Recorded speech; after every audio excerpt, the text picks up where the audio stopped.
새로운 품종을 만들어내는 육종가 입장에서 지금까지 없었던 새로운 품종을 하나 만들어내는 것은 대단히 중요한 육종가의 목표이면서 방향일 수가 있습니다.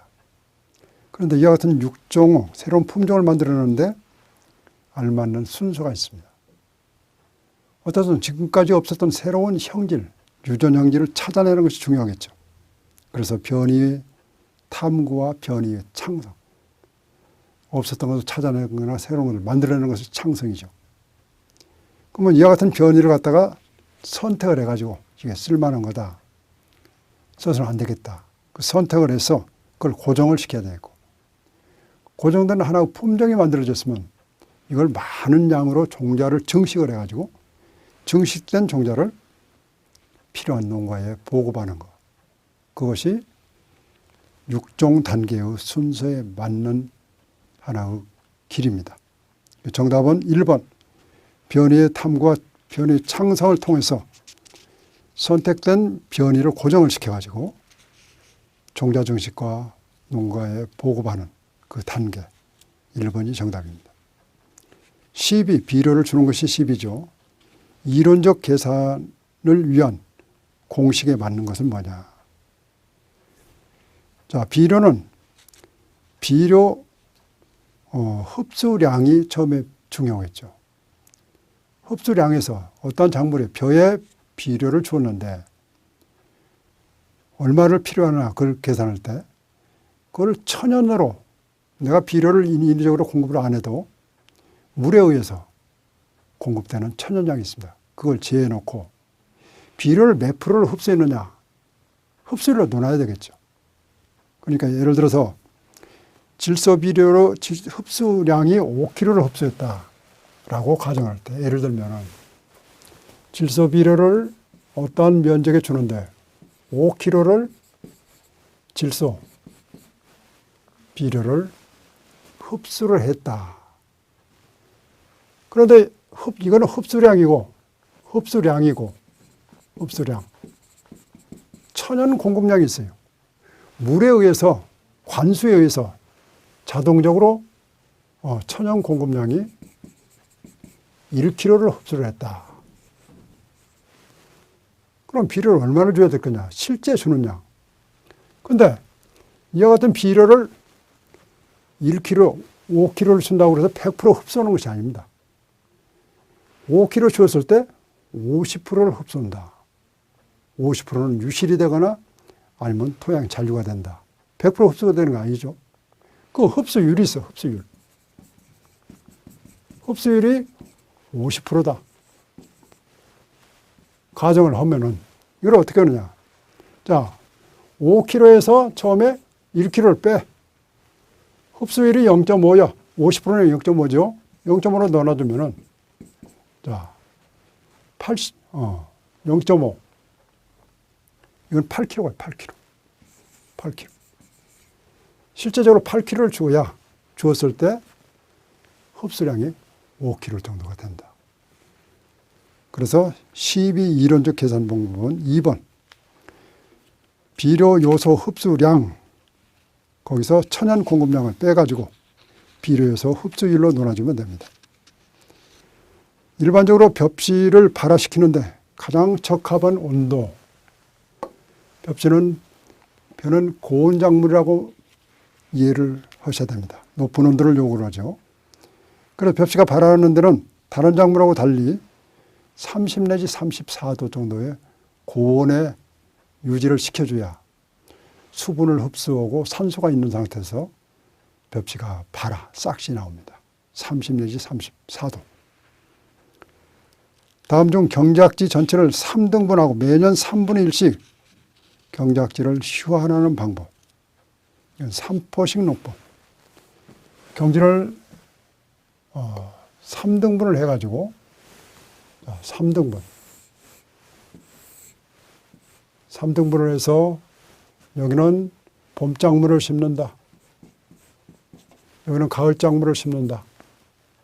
여기는 그냥 놀리면 지력 땅 속에 있는 유기물이라든가 양분을 그만큼 빼앗기지 않았기 때문에 땅이 그만큼 작물이 자라는 영양소가 그대로 존재가 되겠죠. 그래서 이걸 3등분을 쪼갰다. 3포식 농법이라고 그래. 근데 이 노는 기간 동안에, 쉬한 기간 동안에, 여기에 두과, 콩과 식물을 재배해. 콩과 식물은 공기 중에 유리질소 떠도는 수많은 78%, 79%의 유리질소를 뿌리옥 박테리아에 의해서 그걸 고정을 해가지고 이걸 질소를 만들어냅니다. 그래서 콩과 작물을 재배하면 놀리는 동안에 땅이 기름져져요. 예를 들어서 1헥타 3,000평의 두과 목초를 재배했을 때, 알팔파를 재배했을 때 1년간에 100kg 질소를 생산한다는 논문이 나와 있어요. 그래서 이와 같이 노는 기간에 두과 목초를 재배하는 것은 계량 3포식이라고 얘기합니다. 계량 3포식. 계량 3포식. 다음 중 토양 3상에 속하지 않는 것은, 자, 토양은 고상, 토양의 고체 덩어리를 고상이라고 그러죠. 흙덩어리. 그 다음에 액상, 물을, 토양 속에 들어있는 물, 액상. 액상이 빠져나가고 남아있는 공간을 공기 중에 기상. 고상, 액상, 기상이 3상이고 주상은 해당이 안 되죠. 담수된 논토양에서 환원층에서 진행되는 화학 반응으로 올바른 것은, 환원층에, 밭토양에서는 주로 작물을 비료를 주게 되면은 그대로 비료 원소가 흡수가 되지만, 특히 유황의 경우는 밭토양에서는 SO4 형태로 흡수가 되지만은 논토양에서는 이게 공기 중에 있는, 물 속에 있는 수소와 결합해서 H2에서 유화수소, 황화수소라고 얘기를 합니다.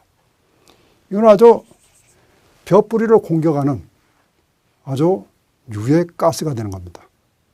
그래서 담수항 때 물을 넣어주게 되면 황이 유화가스로 바뀐다. 정답은 1번입니다. 다음 중 경작지 토양 온도가 가장 높은 조건은, 자, 황색과 흑색 중에 황색보다는 흑색, 검은색이 온도를, 태양열을 받아서 토양의 온도가 높아지겠죠. 자, 흑색. 그 다음에 방향으로 봐서, 자, 방향이 경사가 어떻게 되느냐. 여기는 북쪽이고 여기는 남쪽. 북쪽으로 기울기가 있는 거. 그러면 저쪽에 남쪽에 햇볕이, 태양이 그대로 이걸 받아가지고 땅 온도가 높아집니다. 그래서 흑색 토양으로서 북쪽으로 15도 경사진 거, 이것이 가장 토양의 온도가 높아집니다. 돼지의 임신기간은 얼마냐? 자, 돼지는 114일입니다. 사냥, 양, 염소, 그건 150일. 소는 280일. 말은 330일. 닭은 21일. 오리는 28일. 참고해 주시기 바랍니다. 정답은 1번이죠. 다음 가축 중에서 조사료를 주사료로 이용하는 것. 조사료, 사료 중에는 조사료가 있고 농우사료가 있어요. 조사료와 농우사료. 농우사료는 배합사료예요. 농후. 이거는 배합사료. 사료 공장에서 사료 포대에 담아서 파는 배합사료. 그 다음에 조사료. 조사료는, 자, 거친 사료, 볏짚, 목초, 그 다음에 엔실해지, 이와 같은 조사료, 거친 사료. 그런데 위가 하나인 가축은 돼지라든가 닭이라든가 조사료를 소화, 흡수, 이용하기가 제한적입니다. 위가 4개인 가축, 소, 염소, 사냥, 이런 가축은 제1위 속에 조사료를 소화시킬 수 있는 미생물이 들어있어요. 그래서 주사료가 되는 거예요. 위가 4개인 가축. 그래서 여기는 사냥. 정답은 3번. 3번이 정답입니다. 토양 산도에서 산성도가 가장 높은 것은 뭐냐? 토양 산도를 pH라고 얘기를 합니다. pH, 산도. pH라고 얘기했을 때 pH는 7을 중심으로 해서 7이 중성이에요. 중성. 자, 이쪽으로 가면 자 1이 있어. 1. 이쪽으로 가면 14까지 있어. 이쪽으로 가면 여기는 산성이에요. 산성. 이쪽은 염기성, 알칼리성이에요. 알칼리성.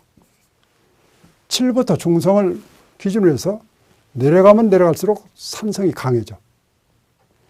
이쪽으로 올라가면 올라갈수록 알칼리성, 염기도가 강해집니다. 그래서 여기 숫자를 보면은 pH 5, 6, 7, 10이 나와 있어. pH 5가 가장 산성이 센 수치입니다. 정답은 1번. 오리농법에서 기대하기 어려운 것은 오리를 논에다가 유기농업에서 잡초를 화학 제초제를 쓸 수가 없기 때문에 오리를 집어넣습니다. 벼를 이양을 모내기를 하고 나서 한 2주 정도 뿌리가 어느 정도 활착이 되고 나서 오리를 집어넣어요. 오리를 300평에 약 30마리를 집어넣습니다. 집어넣으면 오리가 풀을 쪼아먹어. 풀을 쪼아먹게 되면은 자 오리한테 그냥 개별적으로 오리를 키우려면 사료를 줘야 되는데 사료비가 그만큼 전략이 됩니다. 잡초를 제거해 배설물, 분이나 오줌에 의해서 토양 비옥도가 향상이 됩니다. 하지만 토양 병원균을 잡아먹는 것이 아니죠. 토양 해충을 잡아먹는 것은 해당이 될지 모르지만 병균, 곰팡이라든가 세균을 잡아먹는 게 아닙니다. 정답은 4번. 이따이병과 관계되는 중금속은 카드뮴입니다. 카드뮴. 일본에 어떤 공장지대가 있는데 그 주변에 사는 어린아이들이 병이 나왔어.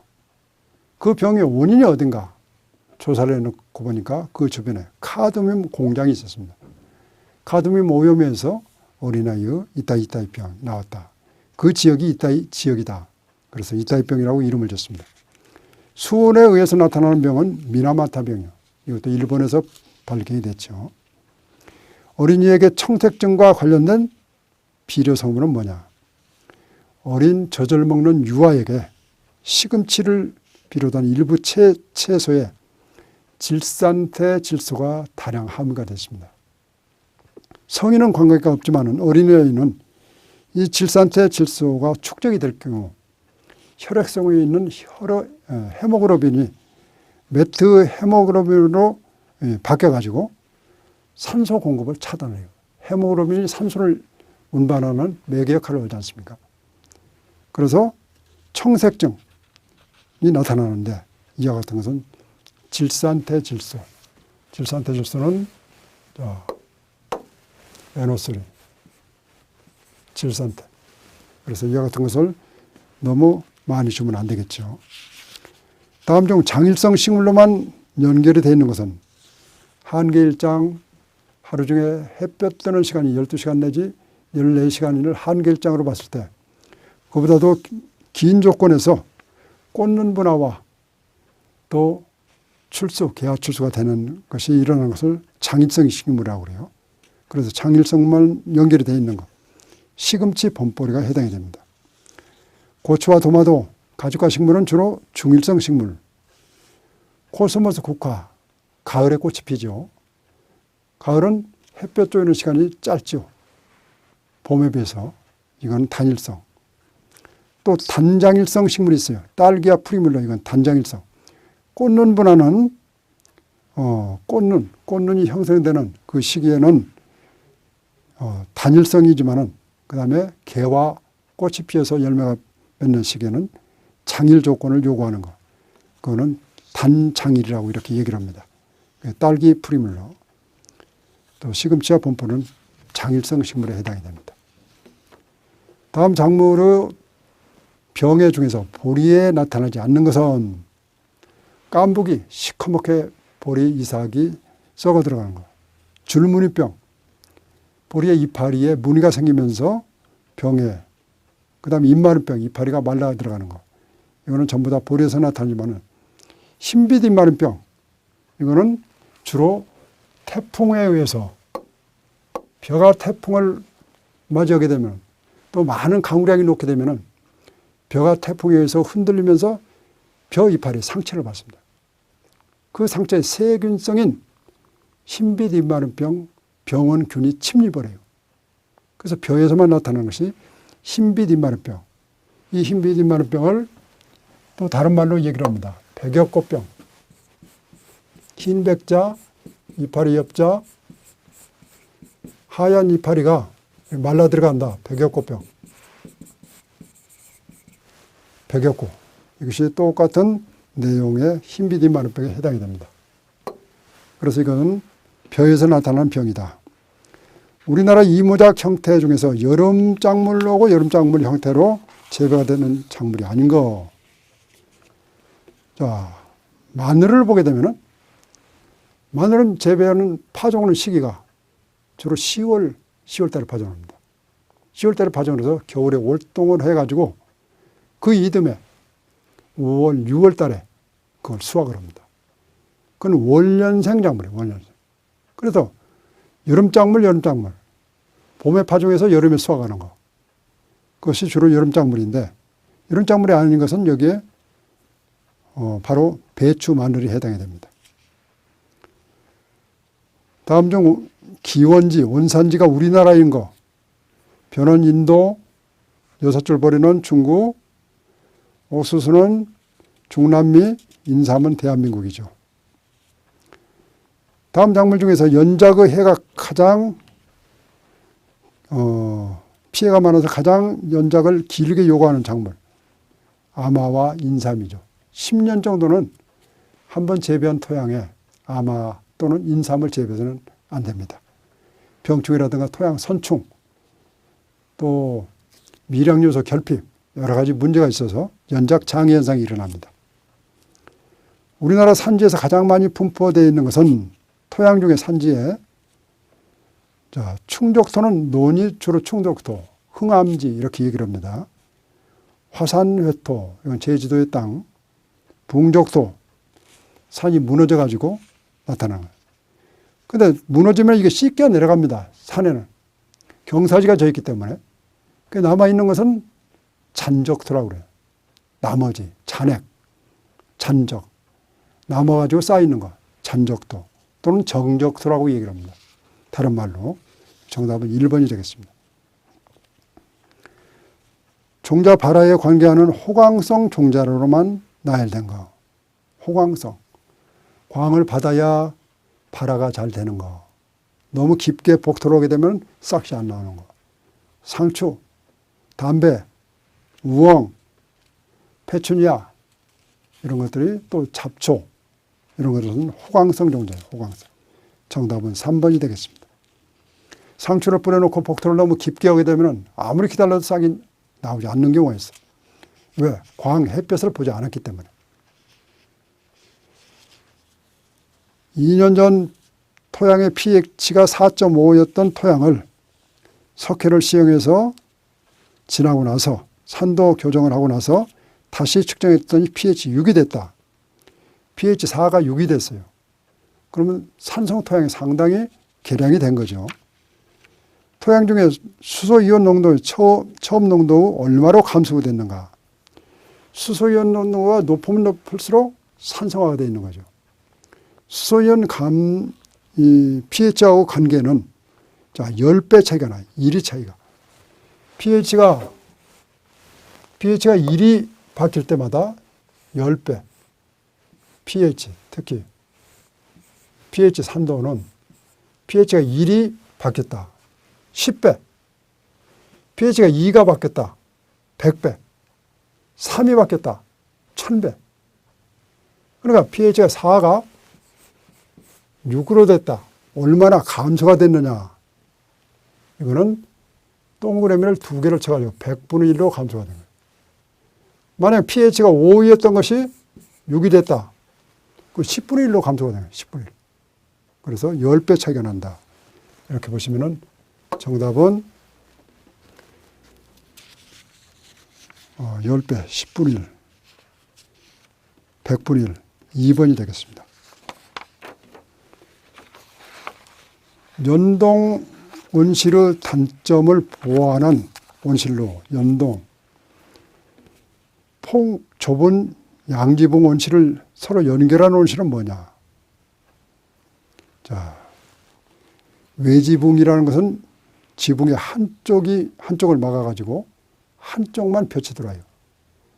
주로 채광, 빛을 받아들이는 데 용이하죠.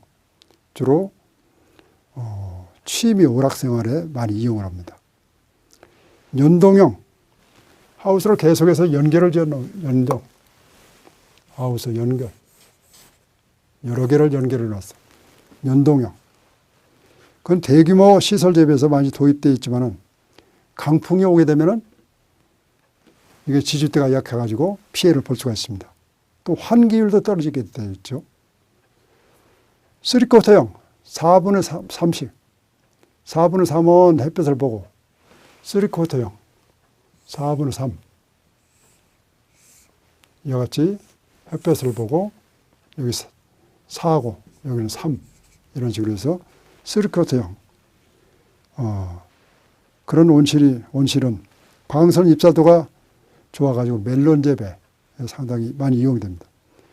벤노형 온실이라는 것은 연동 온실의 단점을 보완하기 위해서 또 시설비가 절약되고 광 투과율이 높게 하는 것. 이것을 벤노형 온실이라고 해서 최근에 튼튼한 시설 자재를 써가지고 벤노형 온실로 많이들 바뀌고 있는 실태입니다. 그 정답은 4번. 다음 중 근체류, 뿌리 근자, 근체류에 해당되는 것은, 자, 배추는 엽체류죠. 이파리를 먹죠. 오이는 과체류, 과실을 먹습니다. 우엉은 근체류, 뿌리를 먹죠. 우엉, 무, 당근 이런 것도 무죠. 완두는 협체류. 완두의 완두 콩은 물론이고 꼬투리 그것도 같이 이용이 됩니다. 그래서 협체류라고 분류를 합니다. 정답은 3번. 바빌로브와 연관이 적은 것은, 바빌로브는 유전자 중심설, 전 세계를 8개 구역으로 나눠가지고 8대 중심지설을 주장을 했죠. 그래서 원래 중심지에는 우성이 많고 중심지에서 멀어질수록 열성인자가 많다. 그런 것이 바빌로브 주장인데, 이 캔돌레라는 학자는 이 사람은 고고학적 측면에서 재배 식물의 기원을 갖다가 구세계, 신세계, 아프리카, 일본 이런 식으로 분리를 해서 재배 식물의 기원이라는 주장을 했습니다. 이거는 캔돌레. 그래서 재배 식물의 기원은 바빌로브가 아닌 캔돌레가 주장을 했기 때문에 바빌로브하고는 관계가 없습니다. 정답은 2번. 다음 과수 중에서 인가류로만 짝지죠. 인가류. 사과, 배, 모가, 비파 이런 것이 인가류예요. 복숭아, 자두는 핵가류, 포도, 딸기는 장가류, 밤어도는 갓가류에 해당됩니다. 갓가류. 덩쿨조겐병과 관계가 있는 작물은 수박의 덩쿨조겐병이 대단히 심합니다. 그래서 이걸 방지하기 위해서 호박, 신토자라는 호박이 있어요. 신토자. 호박을 접을 붙여서 덩쿨조겐병을 예방을 합니다. 그래서 이거는 정답은 2번. 물을 가장 절약할 수 있는 관계법은, 자, 고랑간수는 비용은 적게 들지만 물 소모가 대단히 많죠. 공중으로 날아가고 또 휘산이 되기 때문에. 살수관수, 스프링클러, 주로 시설 채소, 정원수에서 많이 이용을 하죠. 지중관수, 지중해 파이프를 연결해서 관수하는 방법인데 비용이 많이 들겠죠. 그리고 노력이 많이 들어갑니다. 점적관수는 비닐 튜브, 조그마한 튜브를 이용을 해서 중간에 조그만 구멍을 뚫어가지고 거기 필요한 물을 갖다가 거기에 공급해 주면 물방울이 한 방울 떨어져서 거기에 물을 절약을 할 수가 있습니다. 그리고 물방울이 튀임으로 인해서 각종 토양 병에, 고추 같으면 탄저병 물에 의해서 이동이 되는데 이런 것을 이동도 막을 수 있는 아주 합리적인 방법이 점적 관수법입니다. 피복 자재 중에서 유리 섬유를 첨가하지 않고 100% 아크릴 경질판, 연질판은 부드러운 것이고 경질판은 딱딱한 판넬, 그런 형태가 경질판입니다. 그거는 그렇게 만든 피복제는 어떤 거냐. FRP, 일본 FRP는 포리에스테르 수지에다가 유리 섬유를 보강한 것이 FRP입니다. FRA, 아크릴 수지판에서 유리 섬유를 샌드위치적으로 이렇게 가공을 해서 만든 것이 FRA입니다. MMA, 유리 섬유를 첨가하지 않고 100% 아크릴 경질판으로만 만든 것이 MMA라고 지칭을 합니다. 복층판은 이중 구조로 진공판으로 만든 것이 복층판. 주어진 문제에서 유리 섬유를 첨가하지 않고 100% 아크릴 경질판은 MMA가 되겠습니다. 논에 나는 잡초가 아닌 것은, 자, 그럼 밭에 나는 잡초가 뭐냐? 발행이, 독새풀, 명아주, 냉이, 쇠비름, 쇠뜨기, 망초, 쑥, 주로 밭에 많은 잡초들이 나옵니다.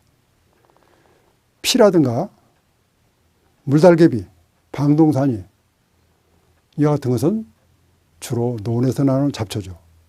그래서 주어진 문제, 논에 나는 잡초가 아닌 것은 발행이가 되겠습니다. 발행이. 수고 많으셨습니다.